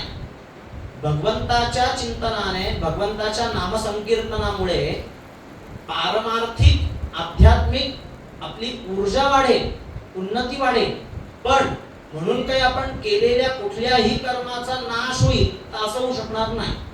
जसं आता कोविड काळामध्ये आपल्याला सगळ्यांना एक अनुभव आहे की कोविड काळामध्ये सगळे डॉक्टर एक सल्ला सगळ्यांना एकमुखाने सांगायचे की प्रतिकार शक्ती वाढवा. मग काही जण ती रोग प्रतिकार शक्ती वाढवण्याकरता व्हिटॅमिन सी च्या गोळ्या घ्यायला सांगायचे. त्याला लिम्सी असं नाव होतं त्या गोळीचं, आमच्याकडे आम्ही घेत होतो. लिम्सी असं नाव होतं. व्हिटॅमिन सी च्या त्या गोळ्या होत्या. त्या गोळीचं काम काय आहे? आजार बरा नाही होत. ते कोरोना सारखा आजार बरा होण्याकरता ती गोळी नव्हतीच. ती गोळी का दिलेली होती तर प्रतिकार शक्ती वाढवण्याकरता फक्त ती गोळी दिलेली होती. मग भगवंताचं नामसंकीर्तन हे या व्हिटॅमिन सीच्या लिम्सीच्या गोळीसारखं कार्य करतं. भगवंताच्या नामस्मरणातून नामसंकीर्तनामधून आपली आध्यात्मिक ऊर्जा वाढते, पारमार्थिक ऊर्जा वाढते. आणि ती ऊर्जा एकदा वाढली की त्या ऊर्जेच्या ताकदीमुळे, आध्यात्मिक ऊर्जेच्या ताकदीमुळे म्हणजे काही आपल्यातून दोष घडलेले असतील त्या दोषांचा प्रभाव कमी होऊ शकतो, पण ते नाहीसे होऊ शकत नाही. या नामसंकीर्तनाचं हे महत्त्व लक्षात घेणं आवश्यक आहे. म्हणजे जसं लिम्सीच्या गोळीमुळे, व्हिटॅमिन सीच्या गोळीमुळे प्रतिकार शक्ती वाढवण्याकरता आपल्याला मदत होत होती, तसंच नामसंकीर्तनामुळे पारमार्थिक आणि आध्यात्मिक प्रतिकार शक्ती वाढवण्याकरता मदत मिळते. त्यामुळे या नामसंकीर्तनाचं महत्त्व हे अमाप सांगितलेलं आहे. अनेक ग्रंथांमध्ये याचं वर्णन केलेलं आहे. आता विमुच्यते नमस्तस्मै. विमुच्यते म्हणजेच आता आपण विचार केला तसंच की विमुच्यते याचा अर्थ की जन्म संसाराचा जो बंध आहे तो सोडला जातो. विमुच्यते मुचमुंच धातू आहे. मुचमुंच धातू काय करतो, त्याचा अर्थ काय होतो, तर सोडणे. विमुच्यते म्हणजे तो जन्म संसाराचा बंध या भगवत स्मरणामुळे सोडला जातो. मग आता पुढचं जे वाक्य आलेलं आहे, पुढचं जे चरण आलेलं आहे, विमुच्यते नमस्तस्मै विष्णवे प्रभ विष्णवे. विष्णवे प्रभ विष्णवे. प्रभ विष्णू. प्रभ विष्णू म्हणजे काय, तर प्रभाव. प्रभ विष्णू याचा अर्थ काय, तर भगवंताचा असलेला प्रभाव. हा प्रभ विष्णू जो असतो हा तुमच्या आमच्यामध्ये सगळ्यांमध्ये बसलेला आहे. आपल्या सगळ्यांमध्ये भगवंतानी हा प्रभ विष्णू अंशात्मक स्वरूपामध्ये ठेवलेलाच आहे. त्याचा अनुभव आपल्याला कदाचित येतो, कदाचित येतही नाही. इथे जर का आता आपण उदाहरण म्हणून बघायचं ठरवलं तर आता आपल्या या व्याख्यानाच्या ठिकाणी जर एखादे कोणी साधू संत सत्पुरुष अचानकपणे दारामध्ये आले तर आपली स्वाभाविक कृती काय होईल, आपल्यातले 4-5 जण वरती दारापाशी जातील. समजा आपले दत्तदास महाराज आले आता अचानकपणे, आपण काय करू, अचानक दारापाशी जाऊ, पटकन आपली धावपळ होईल. दारापाशी जाऊ, त्यांना एक जण आतमध्ये बोलवे, आतमध्ये आल्यानंतर त्यांची चांगल्या पद्धतीने बसायची व्यवस्था करेल, त्यांना चहा पाणी वगैरे विचारलं जाईल. असं आपण त्यांचं आगत स्वागत चांगल्या पद्धतीने इथे करू. पण संत सत्पुरुष, साधू सत्पुरुष जे असतात त्यांच्या व्यतिरिक्त जर एखादी सामान्य व्यक्ती इथून आतमध्ये आली तर आपण त्या पद्धतीने त्यांच्याबद्दलचं प्रेम दाखवू का, नाही दाखवणार. आलाय, मी आलोय तसं तूही आलाय, बस आपण दोघंही बसू, आपण काही उठणार नाही, त्यांना तिथे घ्यायला जाणार नाही. का असं, साधू संत सत्पुरुषांनाही आत पाहिजे, आपल्याच सारखे ते दिसत आहेत, आपल्यापेक्षा काही कोणी वेगळे दिसत नाहीये, सेमच आहे, आपल्यालाही आत पाहिजे, त्यांनाही आत पाहिजे. व्यक्ती म्हणून जर का विचार केला, स्थूल देहाचा म्हणून जर का विचार केला तर आपण सगळेजण सारखेच आहोत की आपल्यामध्ये आणि त्या साधू संत सत्पुरुषांमध्ये फरक काय आहे, तर तो फरक हा आहे प्रभ विष्णू. त्यांचा तो प्रभाव असतो आणि अत्यंतिक त्यांच्या उपासनेमधून, अत्यंतिक त्यांनी केलेल्या साधनेमधून तो प्रभाव जो त्यांना भगवंताकडून जन्मापासूनच मिळालेला असतो तो मात्र त्यांचा चमकतो. तो त्यांचा ऑरा, प्रभावालाच आपण ऑरा असं म्हणतो. तो जो ऑरा असतो हा प्रचंड मोठ्या प्रमाणामध्ये कार्य करत असतो आणि तो साधू संत सत्पुरुषांच्या ठिकाणी विशेष रूपाने असतो. आपल्या ठिकाणी आहेच आहे. प्रभ विष्णूचा जो प्रभाव आहे हा आपल्या ठिकाणी आहेच आहे. आपण एखाद्या ठिकाणी बाहेर गावी कुठे गेलेलो असू आणि तिथे प्रचंड भूक लागलेली आहे. भूक लागलेली असताना एखादा गाडा फळांचा आपल्याला समोर दिसतोय, फळांचा गाडा उभा आहे समोर, भूक तर प्रचंड लागलेली आहे, पैसे खिशामध्ये नाहीये. अशा अवस्थेमध्ये थोडा वेळ तिथे थांबल्यानंतर तो जो फळांचा गाडावाला असतो हा काही कारणामुळे जरा बाजूला जातो. मग आपल्याला जरी भूक लागलेली असली तरी आपण स्वतःहून जाऊन त्या गाड्यावरचं एखादं फळ उचलू का, नाही उचलणार. असं होणार नाही आपल्याकडून. तसं उचलायला काही हरकत नाहीये, एखाद्या गाड्यावरती जायचं, फळ उचलून खाऊन घ्यायचं भूक लागल्यानंतर, पण असं होत नाही. मग असं का होत नाही आपल्याकडून, व्हायला तर पाहिजे, तसं काही अडचण नाहीये. समजा आपल्याला असा विचार आपण केला की तो फळांचा गाडावाला जो कोणी असेल तो आपल्याला मारेल, आपली अपप्रचिती होईल, असं काही नाही. समजा एखादा लेच्या पेच्या असला, आपणच त्याच्या दोन ठेवून देऊ, असंही असू शकतं. पण आपण तरी सुद्धा काही झालं, कुठली परिस्थिती असली, एखादा भिकारी सुद्धा प्रसंगी भीक मागेल, पण स्वतःहून गाड्यावरतून जाऊन काही कधी उचलणार नाही. मग असं का होतं? तर हा तुमच्या आमच्यामध्ये असलेला प्रभू विष्णू, हा आपल्यामध्ये असलेला भगवंताचा प्रभाव, हा भगवंताचा प्रभाव, ती भगवंताची असलेली शिस्त आपल्याला त्या गाड्यावरती जाऊच देत नाही आणि त्या फळांमध्ये हात घालूच देत नाही. हा आपल्या संस्कारांचा प्रभाव आहे. आपल्याला भगवंताने जन्मापासून दिलेले जे संस्कार असतात त्या संस्कारांचा हा प्रभाव आहे. फक्त फरक असा असतो की नाम सामर्थ्यामुळे, भगवंताच्या साधनेमुळे, भगवंताच्या उपासनेमुळे या साधू संत सत्पुरुषांच्या ठिकाणी असलेला जो प्रभाव असतो हा मात्र आपल्याला विशेष रूपाने बघायला मिळतो. ज्ञानेश्वर महाराज घ्या, विशेष रूपाचा प्रभाव आहे. सगळे संत बघा, विशेष रूपाचा प्रभाव आहे. शंकराचार्य घ्या, विशेष रूपाचा प्रभाव आहे. गोंदवलेकर महाराज घ्या, विशेष रूपाचा प्रभाव आहे. गजानन महाराज घ्या, विशेष रूपाचा प्रभाव आहे. सामान्य दिसतात आपल्याला, डोळ्यांना काही वेगळे पण नाहीये. भगवंताचं तरी वेगळे पण आपल्याला दिसतं. 4 हात आहेत, डोकी असते, आपल्यापेक्षा काहीतरी वेगळे पण भगवंतामध्ये आणि आपल्यामध्ये दिसतं. पण साधू संत सत्पुरुषांमध्ये आणि आपल्यामध्ये वेगळे पण काहीच नाहीये स्थूल देहामध्ये. पण ते वेगळे पण जे असतं ते त्या प्रभ विष्णूचं असतं. तो प्रभ विष्णू जो असतो हा संत पुरुषांच्या ठिकाणी मोठ्या प्रमाणामध्ये चार्ज झालेला असतो. आपल्यामध्ये प्रभ विष्णू नाही. आता आपण त्याचं उदाहरण बघितलं, जसं तूप आपण तयार करतो, तूप बनवतो. वास्तविक तूप कुठे आहे? तूप कशापासून तयार झालं? तर ते तूप झालं दुधापासून. दुधाचीच आपण साय काढली, साय विरसली, त्याच्यानंतर मग त्याचं लोणी बाजूला काढलं, ताक केलं, लोणी बाजूला केलं, नंतर ते लोणी कढवलं. हे अशी साधारण प्रोसिजर आहे. मग आपण दुधापासून जर का तूप बनवतो तर दुधामध्ये तुपाचा अंश होता का नव्हता? होता, फक्त तो व्यक्त स्वरूपामध्ये नव्हता. मग हा व्यक्त स्वरूपामध्ये तुपाचा प्रभाव कधी पडतो? तर तो नाम संकीर्तनामुळे, भगवत चिंतनामुळे.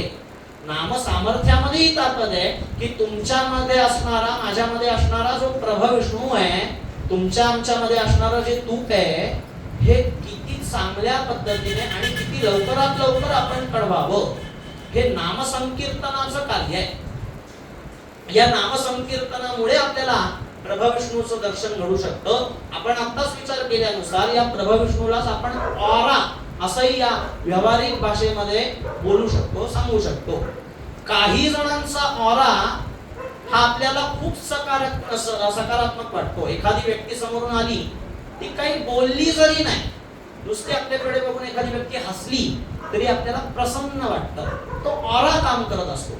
आणि त्या उलट एखादी व्यक्ती इतकी नकारक असते की कुठलाही विषय समोर आला तरी त्या व्यक्तीला मात्र त्याच्यामध्ये काहीतरी नकारात्मकच बघायची सवय लागलेली असते, काहीतरी घुसपटच त्याच्यामध्ये काढायची सवय असते. मग अशी व्यक्ती जवळ जरी आली तरी आपल्याला नकारात्मक ऊर्जेचा प्रभाव त्या ठिकाणी जाणवतो. असं वाटतं की ही व्यक्ती खूप नकारात्मक आहे. आणि प्रभावात्मक व्यक्ती जर का जवळ आली तर तेही मात्र कळतं. काही जणांचा तर प्रभाव इतका असतो की तो प्रभाव स्वतः पुरतं नसून तो प्रभाव वाहत असतो. जसं अत्तर एखाद्याने लावलं की अत्तराचा सुगंध काही भागामध्ये, अंशांमध्ये 10 फुटांपर्यंत साधारणपणे अत्तराचा सुवास हा पसरतो. तसा काही जणांचा ऑरा, काही जणांचा प्रभाव हा स्वतः पुरता आतमध्ये राहिलेला नसून तो वाहत असतो. असं हे प्रभा विष्णूचं कार्य आहे. आद्य शंकराचार्यांनी या संपूर्ण विष्णू सहस्रनामावरती भाष्य लिहित असताना थोडासा शास्त्रीय विचार केलेला आहे. आपल्याला या शास्त्रीय विचार थोडासा या ठिकाणी आता घ्यायचा आहे. शंकराचार्यांनी शब्दशक्तिवाद म्हणून एक प्रकरण आहे.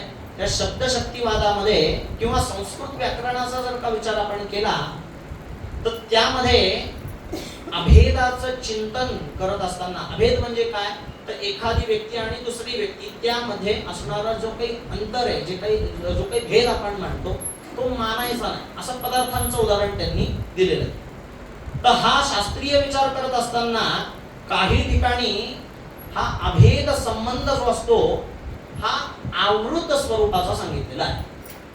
शास्त्रीय परिभाषेमधली भाषा आहे. काही ठिकाणी हा अभेदाचा संबंध किंचित आवृत असतो पण किंचित अनावृत असतो, आणि काही ठिकाणी मात्र हा अभेदाचा संबंध पूर्णपणे अनावृत सांगितलेला आहे. ज्या ज्या ठिकाणी हा अभेदाचा संबंध, अभेदाचं आवरण किंचित आहे किंवा किंचित नाही अशी अवस्था असेल तर साक्षात्कार झाल्याशिवाय राहत नाही, विषय समजल्याशिवाय राहत नाही. अभेदाचं आवरण गेलंच नाहीये तर साक्षात्कार मात्र होतच नाही. किती प्रयत्न केले तरी सुद्धा तो विषय आपल्याला समजू शकत नाही. याचं उदाहरण देण्याकरता, आणि अभेदाचा साक्षात्कार किंचित आहे किंवा किंचित नाही असा जर का विचार केला तर मात्र तो विषय आपल्याला पूर्णपणे समजत नाही, अर्धवट समजतो. याचं उदाहरण देताना शास्त्रीय परिभाषेमध्ये असं सांगितलं जातं की आवृत ज्ञान जे असतं, आवृताचा संबंध, अभेदाचा जो संबंध सांगितला जातो तर त्यामध्ये अग्नीचं उदाहरण सांगितलं जातं. आता मी इथे तुम्हाला म्हटलं अग्नी असं जर का मी आपल्याला म्हटलं तर अग्नीचं लक्षण काय आहे? सृष्टी उत्पत्तीमध्ये अग्नीचं वर्णन आलेलं आहे. वह्नौ भुगुध्वनिः उष्णस्पर्शः प्रभारूपच असं वर्णन सृष्टी उत्पत्तीमध्ये आलेलं आहे. म्हणजे अग्नीचं स्वाभाविकपणे दर्शन काय होतं तर अग्नी म्हटल्यानंतर उष्ण आहे, अग्नीला हात लावल्यानंतर चटका बसतो, अग्नीची प्रभा आहे, हे आपल्याला सगळ्यांना माहिती आहे. पण मी अग्नी म्हटल्यानंतर माझ्या जिभेला चटका बसला का? म्हणजे अग्नी हे नाम आहे आणि अग्नीचा उष्ण स्पर्श हे अग्नीचा नामी आहे, तर त्या नामीचा बोध मला प्रत्यक्ष स्वरूपात आता झाला का? नाही झाला, होणारच नाही. मी अग्नी असं नुसतं म्हटल्यानंतर माझी जीभ भाजायला पाहिजे, पण तसं होत नाही. कारण आपल्याला अग्नी म्हटल्यानंतर अग्नीचं चित्र डोळ्यासमोर येतं. अग्नी कसा असतो?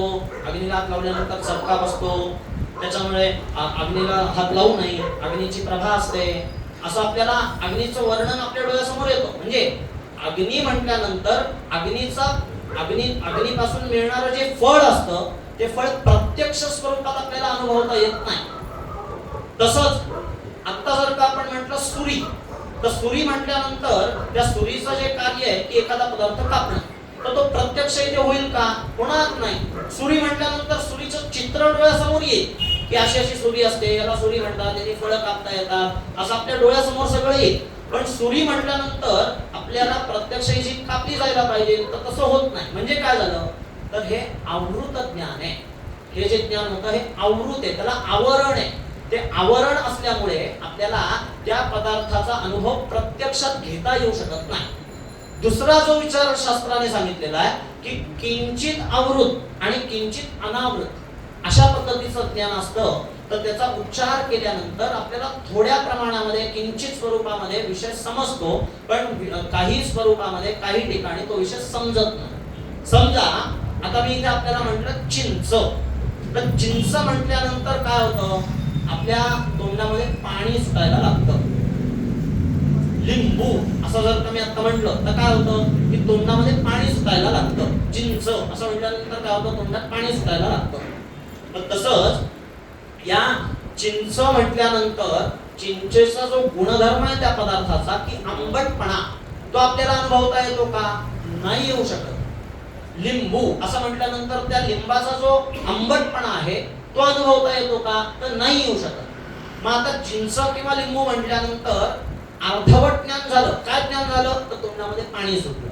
म्हणजे किंचित आवृत आणि किंचित अनावृत या पद्धतीच्या ज्ञानाला आपल्याला या चिंचेचं किंवा लिंबाचं उदाहरण घेता येईल. आणि पूर्णपणे अनावृत असलेलं जे ज्ञान असतं त्या पूर्णपणे अनावृत असलेल्या ज्ञानाला भगवंताचं नामस्मरण असं म्हटलं जातं. भगवंताचं केवळ नाव घेतल्यामुळे भगवंताचा आशीर्वाद, भगवंताची फलप्राप्ती ही निश्चित स्वरूपामध्ये ग्रंथकारांनी सांगितलेली आहे. त्याच्यामध्ये संदेह नाहीये.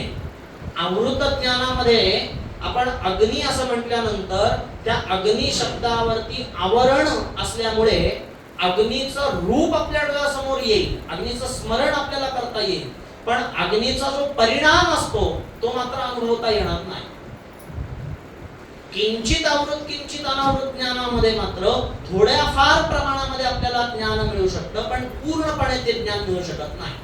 आणि जे ज्ञान पूर्णपणे अनावृत असतं त्याला अशा पद्धतीने अनावृत ज्ञानाला नाम संकीर्तन असं म्हटलं जातं. भगवंताचं नाम मात्र तुम्ही घेतल्याने भगवत प्राप्ती ही निश्चित स्वरूपात सांगितली जाते. मग ते विष्णू सहस्रनामाचं पठण करत असताना तुम्ही मनापासून करा, तुमच्या इच्छेने करा, इच्छेच्या व्यतिरिक्त करा, इच्छा नसतानाही करा, उभं राहून करा, बसून करा, प्रवास करत असताना करा, त्याला कुठलाही विधी निषेध नाही. त्याला काही विधी सांगितलेला नाही, त्याला काही निषेध सांगितलेला नाही. ते नाव तुम्ही एकदा नुसतं उच्चारलं की त्या नावापासून उत्पन्न होणारं जे फळ आहे हे निश्चितपणे आपल्याला अनुभवायला मिळतं. एका नास्तिकाचं उदाहरण या संबंधामध्ये दिलं जातं. काय होतं की एका गावामध्ये एक सिद्ध सत्पुरुष काही सत्संग करता म्हणून आलेले असतात आणि त्या गावामध्ये एक महान व्यक्ती म्हणजे सगळ्याच अर्थाने की पैशा अडक्याने म्हणा किंवा जमीन जुमला म्हणा किंवा पारमार्थिक दृष्टीने म्हणा असं सगळ्याच दृष्टीने एक चांगलं घर त्या गावामध्ये असतं. तर त्या घरामध्ये राहणारे सगळेच जण हे भगवंताप्रती अगदी लीन होत असतात. रोजच्या रोज त्यांच्याकडे उपासना मार्ग आहे.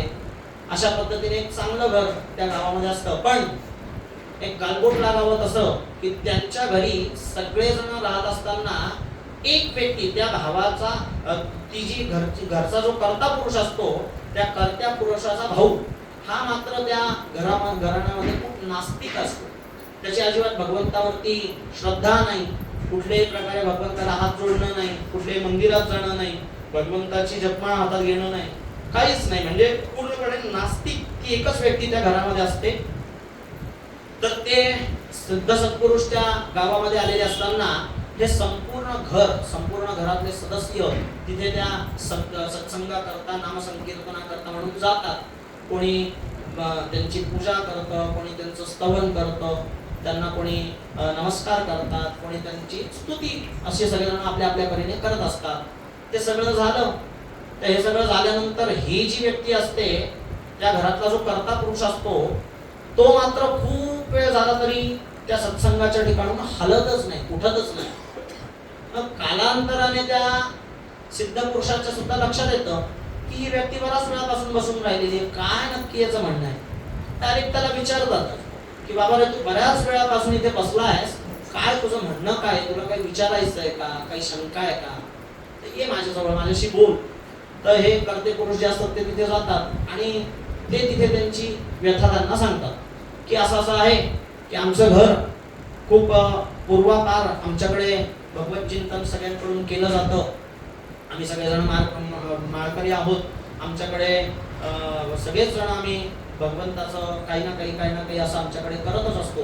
पण म्हणे माझा एक धाकटा भाऊ आहे, तो मात्र या मार्गाकडे यायलाच तयार नाही. कितीही त्याला विनवण्या केल्या, सगळी आमिष दाखवून पाहिली, सगळं करून पाहिलं, तरी सुद्धा तो मात्र या मार्गाकडे यायला काही तयार नाही. मग याच्यावरती मला तुम्ही काहीतरी उपाय सांगा, काहीतरी आशीर्वाद या कार्याबद्दल मला द्या. ते सिद्ध पुरुष म्हणतात ठीक आहे, मग असं जर का असेल तर मग मी तुझ्या घरी येतो उद्या, माझी जेवणाची व्यवस्था म्हणे तुझ्याकडे कर. त्या संत पुरुषांचं तेवढं भिक्षेचं होऊन जातं त्या निमित्ताने. तर ते दुसऱ्या दिवशी तर म्हणे कधी येणार तुम्ही, तुम्ही म्हणाल तेव्हा म्हणे आपण तुमचं सगळं म्हणे आपल्या घरी ठेवू, तुमची भिक्षा ठेवू, सगळं करू. म्हणतात उद्याच येतो म्हणे, मला काही प्रॉब्लेम नाहीये, मला काही इथून उठायचं तुझ्याकडे यायचं, उद्याच येतो म्हणे. ठरतं म्हणे फक्त मी नुसता येणार नाही, तुला मला लवाजमा माझ्यासाठी तयार ठेवायला लागेल, माझ्यासाठी एखादी पालखी पाठवायला लागेल, एखादा बँड सांगावा लागेल, अशा पद्धतीने मला आगत स्वागत माझं चांगल्या पद्धतीने तुला सगळं करावं लागेल. ठीक आहे म्हणे, सगळं मान्य आहे. तो काय धनवानच होता, मान्य केलं सगळं. म्हणे नुसती ती अट नाही, मला इथून घेऊन सुद्धा वाजत गाजत घेऊन जायचं आणि तिकडचं सगळं तुझं पाद्यपूजा आहे ते सगळं झालं, भिक्षा झाली की मला या ठिकाणी पुन्हा वाजत गाजत आणून सोडायचं. ठीक आहे, सगळं मान्य करत होतो. धनवान असतो, त्याला काही प्रॉब्लेम अडचण नाही, सगळं मान्य करतो. आला दुसरा दिवस उजाडतो. दुसऱ्या दिवशी ठरल्याप्रमाणे हा पालखी घेऊन तिथे येतो, बँड वगैरे छान सजवलेलं पालखी वगैरे असं त्यांना नेण्याकरता तिथे सज्ज होतं आणि यांना पालखीमध्ये बसवून आपल्या घरी घेऊन जातात.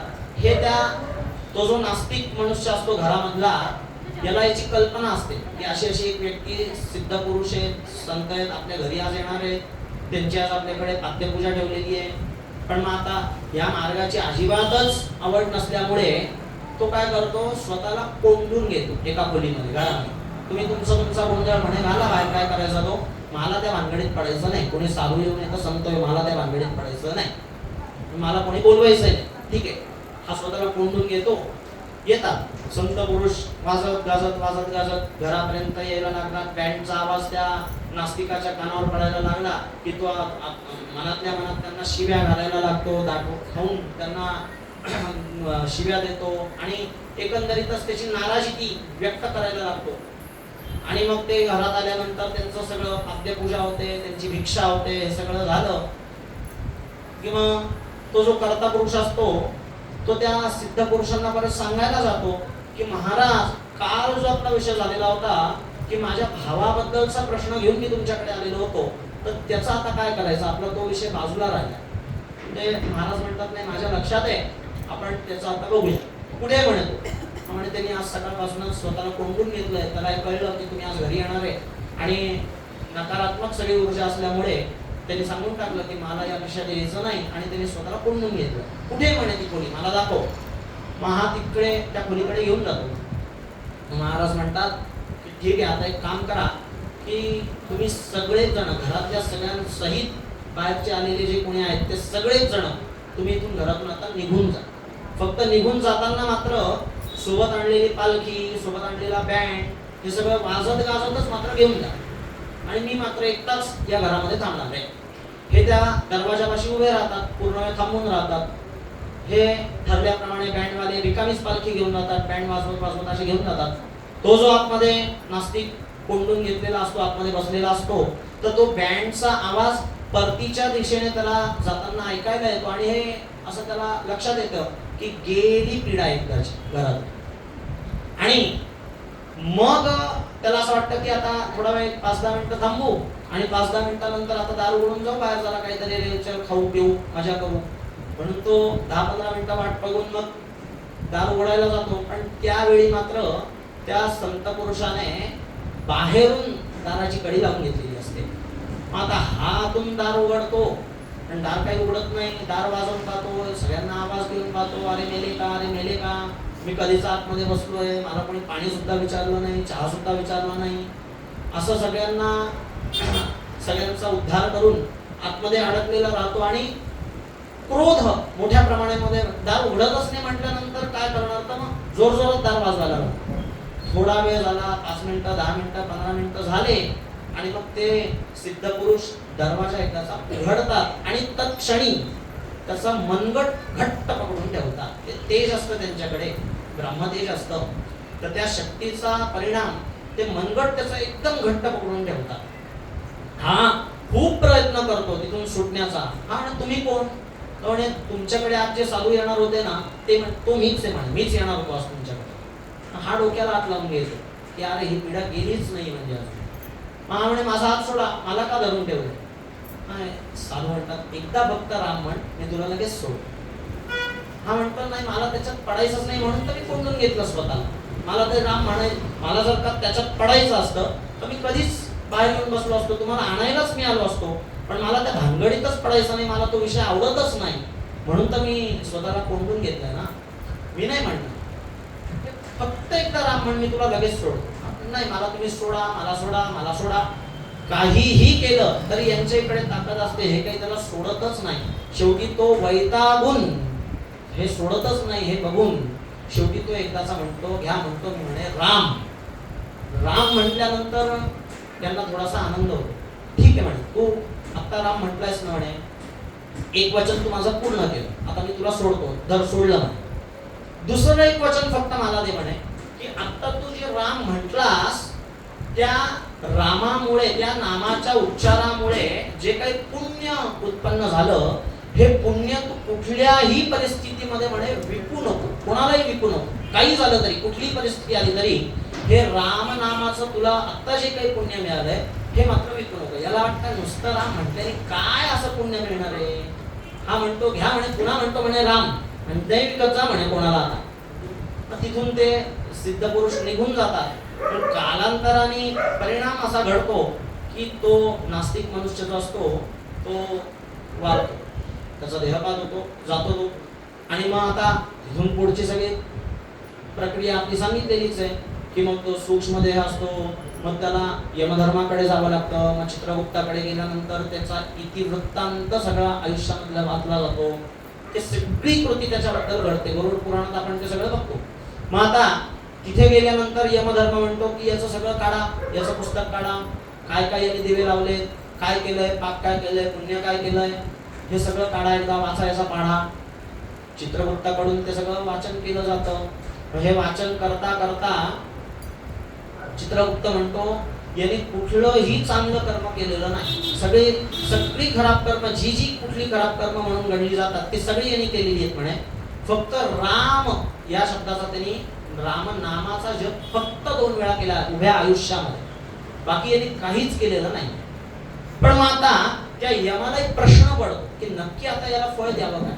यम त्याला म्हणतात की तुझ्याकडे 2 पर्याय, की तू रामाचा जो जप केला होता या रामाच्या जपाचं फळ तुला पहिले भोगायचंय का आयुष्यभर जे पाप तू करत होतास त्या कामाचं सगळं दुःखमय यातनामय जीवन तुला पुढे जगायचंय, म्हणजे नरकामध्ये तुला जायचंय.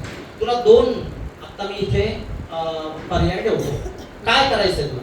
पण साधूंचं ते वचन मात्र याच्या लक्षात असतं की साधूंनी आपल्याला सांगितलेलं होतं की काहीही झालं तरी राम शब्दाचं मिळालेलं जे काही पुण्य होतं ते विकू नको.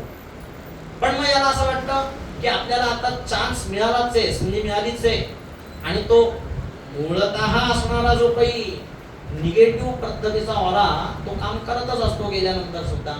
मग तो म्हणतो की मला पहिले माझा भोग, चांगला भोग भोगायचा. राम नामामुळे मला जे काही पुण्य मिळालं तर ते पुण्य म्हणे मला पहिले भोगायचं. पण मग यमाला चित्रगुप्ताला एक प्रश्न पडतो की नक्की 2च वेळा जेमतेम यांनी राम नावाचा उच्चार केलेला आहे तर नक्की याला फळ द्यावं काय. कारण शेवटी भगवंताचा अंकुश यमावरती, धर्मराजावरती असणार आहे, चित्रगुप्तावरती असणार आहे. तर त्याच्यामुळे काहीही फळ, काहीही सल्ला देऊन त्यांनाही चालणार नाहीये. आपल्या वरच्या अधिकाऱ्याचा अंकुश आपल्यावरती असतोच. तसंच चित्रगुप्ताला यमाला सुद्धा त्यांच्या वरच्या अधिकारी वर्गाचा, भगवंताचा सुद्धा धाक आहे. तर त्यांना काही कुठलंही त्याला फळ असं सांगता आलं नाही. मग ते काय केलं त्यांनी की त्यांनी ठरवलं की आपण जाऊया ब्रह्मदेवाकडे, ब्रह्मदेवाला असं की हकीकत सांगू आणि ब्रह्मदेवाला याचा न्यायनिवाडा करायला सांगू. ठीक आहे, ठरतं त्यांचं. म्हणे चल म्हणे आता ब्रह्मदेवाकडे म्हणे आम्ही जाऊन येतो आणि तू तोपर्यंत इथेच थांबायचं. ब्रह्मदेव जे सांगतील ते आपण तुझ्या बाबतीत करणार आहे. याचा तो निगेटिव्ह ऑराच असतो. यम असू नये तर कोणी चित्रगुप्त असो, हे त्यांनाही भारी पडतो. हा म्हणे नाही ते नाही जमणार, आता मी तुमच्या दरबारात आलेलो आहे, माझी जबाबदारी म्हणे आता तुमच्यावर आहे, मला असं एकट्याला ठेवून तुम्हाला जाता यायचं नाही, मला घेऊन जावं लागेल. तर ते नुसतं घेऊन नाही जाता येणार म्हणे, मला पालखीत न्यावं लागेल, माझी मिरवणूक काढून न्यावं लागेल म्हणे तुम्हाला. मग आता ती पेंडिंग असलेली केस ते अशी ठेवू शकत नाही. यमाला चित्रगुप्ताला हे सगळं करावं लागतं. यमा चित्रगुप्त याची पालखी काढतात, त्याला पालखीमध्ये बसवून ब्रह्मदेवाच्या सत्य लोकांमध्ये घेऊन जातात. ब्रह्मदेवाकडे गेल्यानंतर त्यालाही सगळी हकीकत सांगतात. पण ब्रह्मदेव सुद्धा उत्तर देऊ शकत नाही, काय करावं नक्की. 2च फक्त त्यांनी रामनामाचा उच्चार केलाय, पण फळ तर त्याला द्यावं लागणार आहे काहीतरी. बाकी सगळं त्यांनी काही केलेलं असलं तरी त्यालाही न्यायनिवाडा करता येत नाही. मग शेवटी ती सगळी पालखी त्यांची निघते. मग त्यांचं असं ठरतं की आपण शंकराकडे जाऊ. शंकराकडे गेल्यानंतर निश्चित असा काहीतरी न्यायनिवाडा होईल. ही सगळी पालखी निघते, शंकराकडे जाते. मग शंकराकडे गेल्यानंतर सुद्धा शंकर हे संभ्रमित होतात. आदिष्टवान यथा स्वप्ने, जे आता आपण मगाशी विचारात घेतलं होतं की जिथे भगवान शंकर सुद्धा रामनामाचं संकीर्तन करतात तिथे ते भगवान शंकर सुद्धा अडचणी देतात की नक्की याचा न्यायनिवाडा कसा करावा. मग शेवटी तिथे एक निर्णय असा त्यांचा होतो की रामनामाचा यांनी उच्चार केला होता ना 2 वेळा, तर हे रामनाम कोणाचं आहे, तर हे रामनाम भगवान विष्णूंचं आहे. तर म्हणे आपण एक काम करू की आपण भगवान विष्णूंच्याच दरबारामध्ये जाऊ. मग ठरल्याप्रमाणे हे ब्रह्मदेव, शंकर, त्याच्यानंतर यम, चित्रगुप्त हे सगळे जातात त्या पालखीमध्ये त्याला घेऊन. हे जातात सगळे विष्णूच्या दरबारामध्ये आणि विष्णू त्या ठिकाणी या सगळ्यांना सांगतात की हे रामनामाचा उच्चार, रामनामाचा जप एक वेळा जरी केलेला असला तरी त्याला दुसरं तिसरं फळ काही नाहीये, त्याला माझ्या स्वरूपामध्ये विलीन व्हावं लागतं. इतकी मोठी ताकद या भगवंताच्या नाम संकीर्तनामध्ये सांगितलेली आहे. एकदा म्हणे फक्त त्यांनी रामनामाचा उच्चार केलेला असला तरी सुद्धा त्याला माझ्या स्वरूपामध्ये विलीन व्हावं लागतं. आता याला अनावृत शब्द, अनावृत परमात्म्याचं ज्ञान असं आपल्याला म्हणता येईल का? नाही, अनावृत आहे. अग्नीचं आपण नाव घेतल्यानंतर आवृत ज्ञानामुळे अग्नीचा अनुभव आपल्याला प्रत्यक्षात होत नाही, पण हे भगवंताचं नामस्मरणाचं ही किमया आहे, हे महात्म्य आहे की भगवंताच्या नामस्मरणामुळे हे फळ जे काही असतं भगवंताच्या नामस्मरणाचं हे निश्चित स्वरूपामध्ये बघायला मिळतं. मग मी आता म्हटल्यानुसार तुम्ही उभ्या उभ्या म्हणा, बसून म्हणा, झोपून म्हणा, कसंही म्हणा, इच्छा असताना म्हणा, नास्तिक माणसासारखं बळजबरीने म्हणा, कसंही म्हणा, पण तुम्हाला रामनामाचा, नाम संकीर्तनाचा उच्चार केल्यानंतर त्याचं फळ हे निश्चित स्वरूपामध्ये बघायला मिळतं. म्हणजे विष्णू सहस्रनामामध्ये आणखीनही एक चिंतन आपल्याला असं करता येऊ शकेल. एक अभ्यासांती आपल्या काही टेंबे स्वामींसारख्या महान सत्पुरुषांनी या विष्णू सहस्रनामामधली काही स्तोत्र, काही श्लोक आहेत, तर आपल्या काही प्रापंचिक इच्छा ज्या असतात त्या प्रापंचिक इच्छा पूर्ण होण्याकरता या श्लोकांचा निर्देश केलेला बघायला मिळतो. मानसिक व्यथा असतील, पारिवारिक समस्या असतील, तर या सगळ्यातून मुक्त होण्याकरता, भगवंताची कृपा होण्याकरता काही विविध स्तोत्रामध्ये असणारे मंत्र आपल्याला वेगळ्या वेगळ्या द्रष्ट्या ऋषींकडून किंवा संत सत्पुरुषांकडून याचं चिंतन केलेलं बघायला मिळतं. एक साधारणपणे आपल्याला सगळ्यांनाच विष्णू सहस्रनाम येतं, रोज आपल्या इथे विष्णू सहस्रनामाचं पठणही होतं. तर कुठल्या इच्छेकरता कुठला मंत्र दिलेला आहे हे फक्त मी आपल्याला एकदा इथे सांगतोय. आपण सगळ्यांनी ते लक्ष देऊन ऐका. आपल्याला लक्षात राहणार नाही तर कदाचित आपण हा जो काही हे शूटिंग होत आहे त्याच्यामध्ये ते रिकॅप करून ऐकलं तरी सुद्धा चालण्यासारखं आहे. बुद्धिवर्धन किंवा स्मरणशक्ती करता म्हणून जो श्लोक याच्यामध्ये विष्णू सहस्रनामामध्ये आलेला आहे तो म्हणजे महाबुद्धिर महावीर्यो महाशक्तिर महाद्युतिः अनिर्देशो पुष्टिमान् नमे आत्मा महानिधृक. या मंत्राचा जप केल्यामुळे बुद्धिवर्धन होते. संकल्प पूर्ण होण्याकरता म्हणून जो श्लोक आलेला आहे तो म्हणजे असंख्येयो प्रमेयात्मा विशिष्ट शिष्टकृच्छिः सिद्धार्थ सिद्ध संकल्प सिद्धिद सिद्धी साधना. संकल्प सिद्धी करता हा मंत्र आलेला आहे. त्याबरोबरच रोग निवारणासाठी, समेष्टीच्या रोग निवारणाकरता जो श्लोक आलाय तो म्हणजे अमृतांशोद्भवो भानु शशबिंदु सुरेश्वरः औषधं जगतस्येतु सत्य धर्म पराक्रमः. या मंत्राचा जप केल्याने काही रोग असेल, काही व्याधी असतील तर त्या दूर व्हायला मदत होते. कार्यात यश मिळण्याकरता म्हणून जो श्लोक आलेला आहे तो म्हणजे भूत भव्य भवन्नाथ पवन पावनो नलः कामः कामपुत्कांत कामः कामप्रद प्रभो. याच्यापासून कार्यात यश मिळतं. विजय मिळण्याकरता, एखाद्या विशिष्ट कामामध्ये यश मिळण्याकरता, विजय मिळण्याकरता युगाधिकृत्युगावर्तो नैकमायो महाशनः अदृश्यो व्यक्तरूपश्च सहस्रजित अनंतजित. विजय होण्याकरता, नोकरीमध्ये किंवा कामधंद्यामध्ये यश मिळण्याकरता म्हणून जो श्लोक आलेला आहे त्याची सुरुवातच व्यवसायो व्यवस्थान संस्थान स्थान दोर्ध्वः परर्धे परम स्पष्ट स्पष्ट पुष्ट शुभेक्षणः. नोकरी करता, व्यवसाय करता म्हणून आलेला हा श्लोक आहे. त्यानंतर साधना करत असताना, काही विशिष्ट उपासना करत असताना काही असुरी शक्तींचा अडथळा, काही व्यत्यय आपल्या साधनेमध्ये जर काही असेल तर त्याकरता म्हणून आलेला श्लोक, वैकुंठ पुरुष प्राण प्राणद प्रणव हृदो हिरण्यगर्भ शत्रुघ्नो व्याप्तो वायुरदोक्षजः. संकट काळामध्ये आपण अडकलेलो असताना आपलं रक्षण होण्याकरता, संकटामध्ये रक्षण होण्याकरता ऋतु सुदर्शन काल परमेष्ठी परिग्रह उग्र संवत्सरो दक्षो विश्रामो विश्वदक्षिणः. आता आपल्या सगळ्यांना आवडतीचा विषय,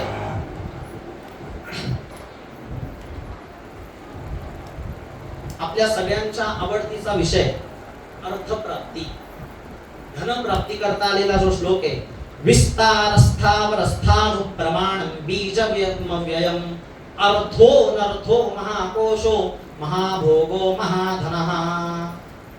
त्यानंतर कल्याण होण्याकरता, आपलं कल्याण होण्याकरता, कुटुंबाचं कल्याण होण्याकरता म्हणून आलेला श्लोक आहे, अनिवर्ती निवृत्तात्मा संक्षेप्ताक्षेम कृच्छिवः श्रीवत्सवक्षा श्रीवास श्रीपती श्रीमतांबरः. कल्याण होण्याकरता, भगवंताची कृपा होण्याकरता, भगवंताचा आशीर्वाद मिळण्याकरता, श्रीद श्रीश श्रीनिवास श्रीनिधी श्रीविभावनः श्रीधर श्रीकर श्रेय श्रीमान लोकत्रयाश्रयः. विवाह योग जमत नसेल, लग्नामध्ये काही अडचणी असतील तर त्याकरता म्हणून हा आलेला श्लोक, कामदेव कामपालः कामी कांतः कृतागमः अनिर्देश्य वपुश्री विष्णुर्वीरो नंतो धनंजयः. ज्ञान प्राप्ती करता म्हणून आलेला श्लोक आहे. ज्ञान प्राप्ती म्हणजे बुद्धी नाही, बुद्धी वेगळी. ज्ञान प्राप्ती म्हणजे ब्रह्मज्ञान, ब्रह्मज्ञानाची प्राप्ती होण्याकरता म्हणून आलेला जो श्लोक आहे, ब्रह्मण्यो ब्रह्मपुर्ब्रह्मा ब्रह्म ब्रह्म विवर्धनः ब्रह्मविद् ब्राह्मणो ब्रह्मे ब्रह्मण्यो ब्राह्मण प्रियः. उत्तम गती मिळण्याकरता, मृत्यू पश्चात सद्गती मिळण्याकरता म्हणून आलेला जो श्लोक आहे, सद्गती सत्कृती सत्ता सद्भूती सत्परायणः शूरसेनो यदुश्रेष्ठ सन्निवासस्सु यामनः. गती मिळण्याकरता म्हणून आलेला श्लोक आहे.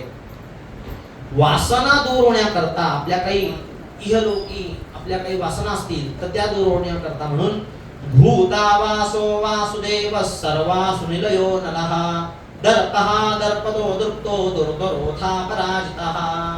वासना दूर होण्याकरता म्हणून आलेला श्लोक आहे.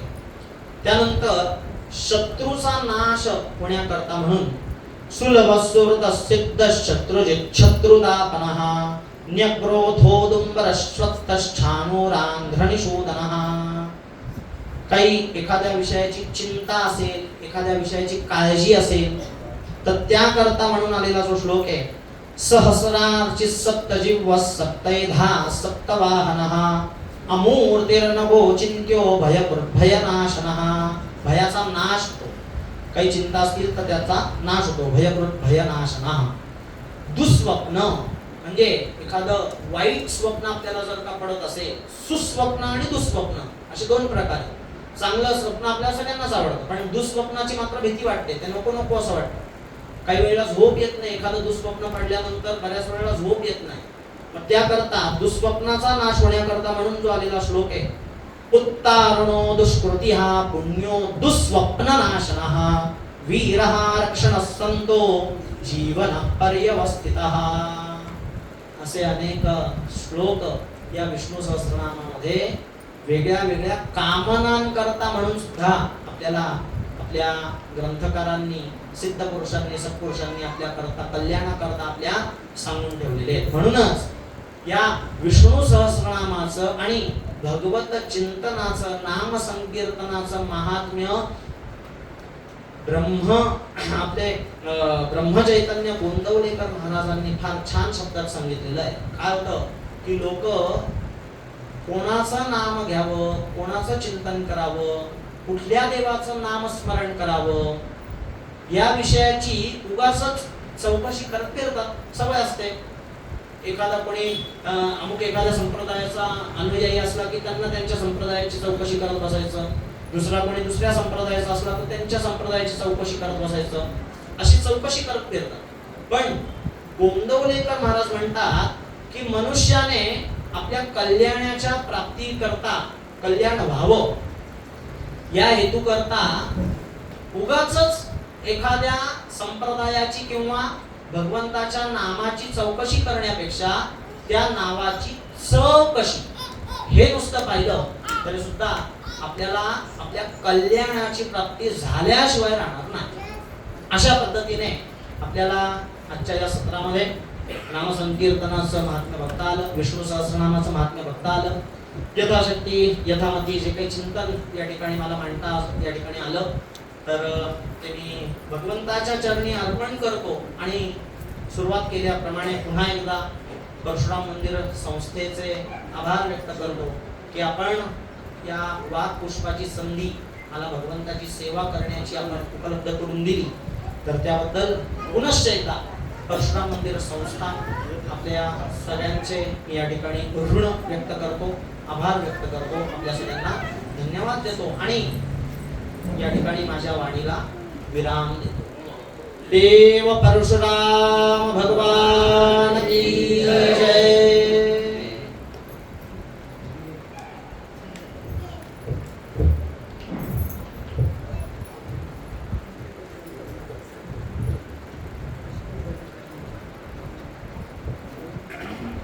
गेले तासभर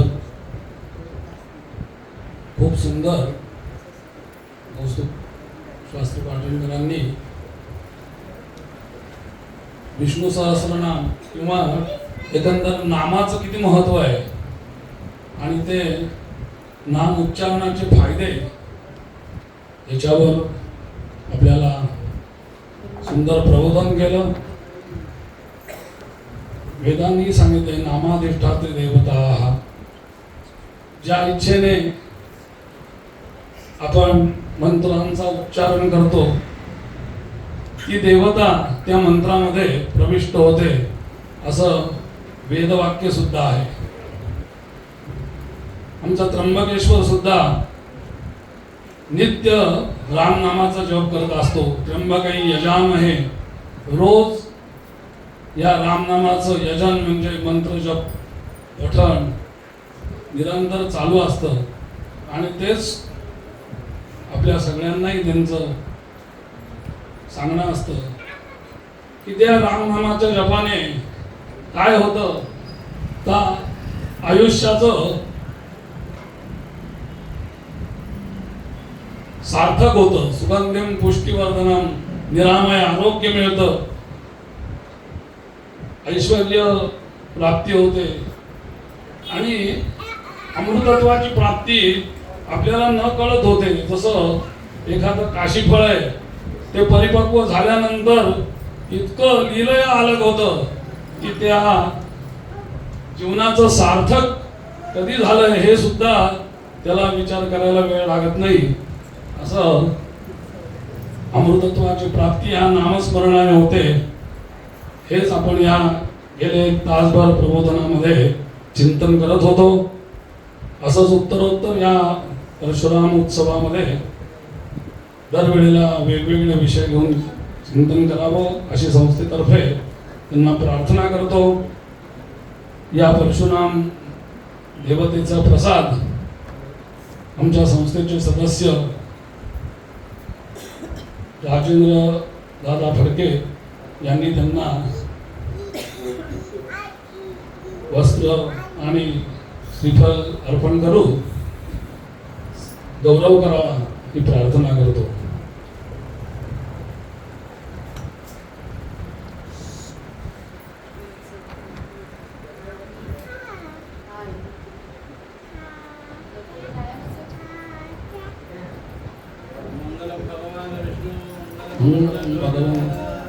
मंगलम पुंडरीकाक्षो मंगलाय तनो हरि. ओम त्र्यंबके यजामहे सुगंधिं पुष्टिवर्धनम् उर्वारुकमिव बन्धनान् मृत्योर्मुक्षीयमामृतात्. धन्यवाद. आता